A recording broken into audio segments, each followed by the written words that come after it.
met Niamh 16 years ago, actually on the way up to a nightclub, and it was actually my friend that was chatting her. Oh, we're going there, are we? Well, that's how we met. Yeah, and the original lad that was trying to chat her up and was the groomsman of mine then at the wedding. So we were married 6 years in June. And we were lucky on our 5th wedding anniversary to be able to announce that little monkey was coming to join us. Weren't you?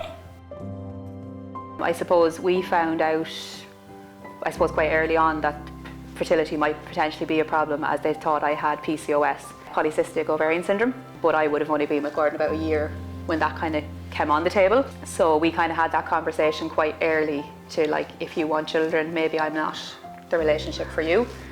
At that point he kind of said, well, if I have a child, I want it to be with you.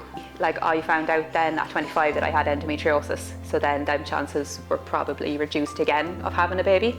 We were together 5 years, but we hadn't bought a house. We had only just moved in together. You know, we weren't quite ready for a baby yet. My endo got worse and worse, so it's now stage 4 with bowel involvement. But my choice was to keep my womb or my bowel. And it was that important to me to have her and carry my own baby. But in the meantime, because that couldn't happen in the March, I actually, in the June, behind his back, contacted Sims. Because at that point I wanted to freeze my eggs. When I spoke with Sims, they were confident that it would be a matter of, look, you're married, there's no point in us freezing your eggs. We need to freeze embryos and actually see how many embryos were we going to freeze before the surgery.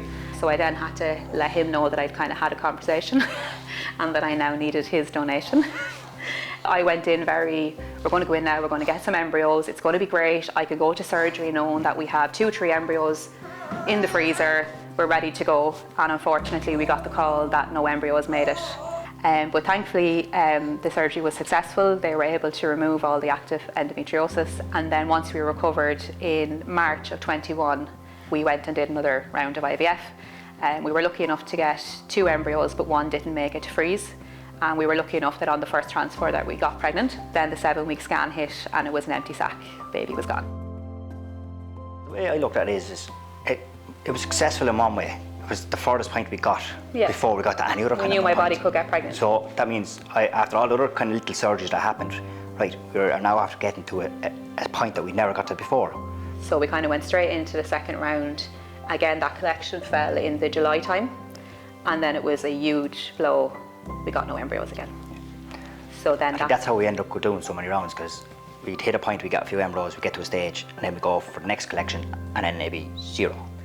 Just kept on yo-yoing like that for a while. And that's why I didn't want to do the 5th collection, why I wanted to go to donor, because every second collection we got no embryos, so we were due to get no embryos again. So why bother, basically? Can you give us one more attempt? Yeah. So we gave him a chance. We did completely different medication, we did a different protocol, and we got the good news that we actually had 4 embryos from that collection. But Gordon's father was actually passing away at the time. The nice moment was, though, you were able to tell the father while he was on the bed. So I basically whispered into his ear. I knew the time was coming and he was holding my hand, and I just whispered and said, John, we got 4, go to sleep and send us our baby. Yeah. And he passed about 20 minutes after. He kind of waited, and we got that news, and it was a blessing, and then he passed. It wasn't an easy pregnancy. There was a lot of nausea, bad skin, hair started falling out, everything that could possibly happen happened. But all for a good reason. It's come to the stage now, the endo's got bad again, worse again for Niamh. So now she actually has to go for a hysterectomy now in February.